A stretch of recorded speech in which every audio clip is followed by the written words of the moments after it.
idol oh.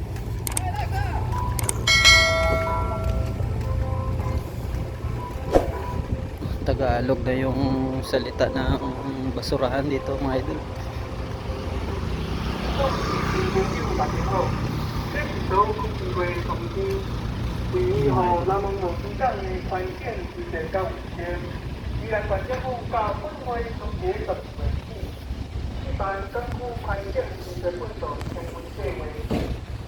Yung mga kababayan po natin, mga Pinoy po yan at mga idol. Yan, naglalambat po sila mga idol. Ito yung mga barko na makarel dito sa port ng Soao. Yan. Lakas ng hangin, kalamig po dito. Yan. Yan po sila naglalambat mga idol.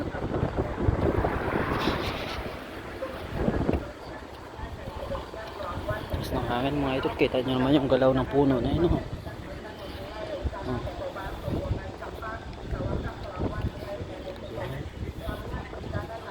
Pang makarel po yan na porcine.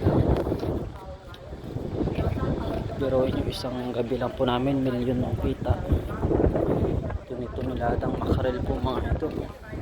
Yan. Yan mga idol.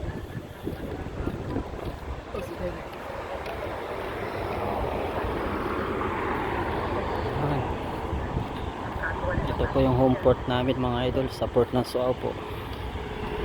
Mas maganda po dito, mahaba po yung pahinga namin. Kunyari ngayon Chinese New Year, 20 days po wala kaming operation. Yan po yung ano yan mga idol, fisheries.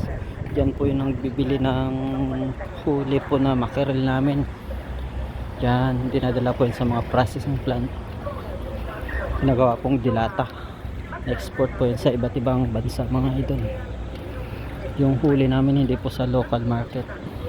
Yan. Yan po. Kunyari, huli kami. Kunyari, 50 tons sa isang gabi. Bilhin niya nila 40 yung kilo. O 8 times nyo sa 50 tons. 50,000 times 40. Yan na yung kita mga idol. Yan. Diyan, maganda po dito sa amin. Malaki po yung bigay dito. Isang gabi lang namin, milyon yung kita. Mga Pilipino po yung OFW yung trabaho dito mga idol.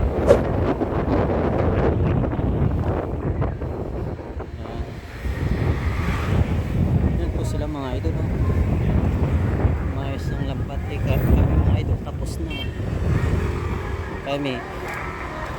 Kami mag part time na lang ng kuya ko doon. Basta namin sila mga ito. Yan, naglalambat pa. Tapos na.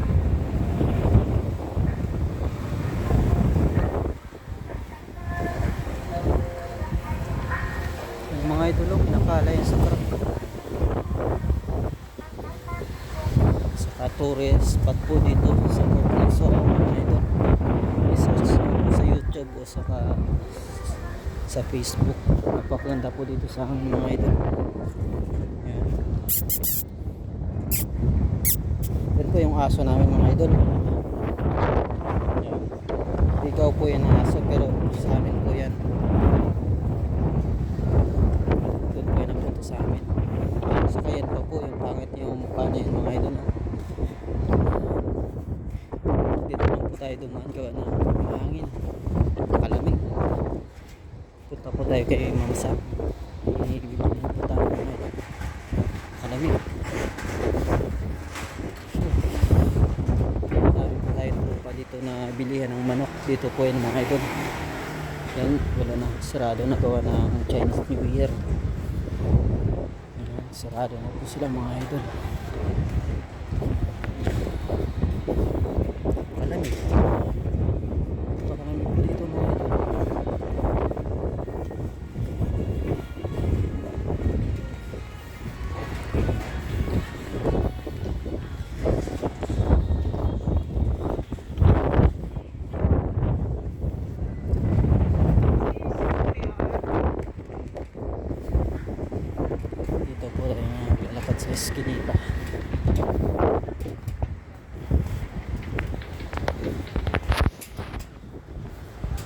Dito po sa atin mga idol, easy Manila gawa ng madami po tayo part time dito. Pwede po tayo maghugas ng pinggan sa restaurant, 2,000 na yan. 9 to 9 po yung pasok. 9 to 9, 2,000 na NT. I-convert mo po yan sa Philippine money. Napakalaki po. Isang araw lang yun. Ganun po dito mga idol. Kaya yung iba po mga idol nagtitinti po. So na malaki nga po yung trabaho sa land base. Sa amin okay lang.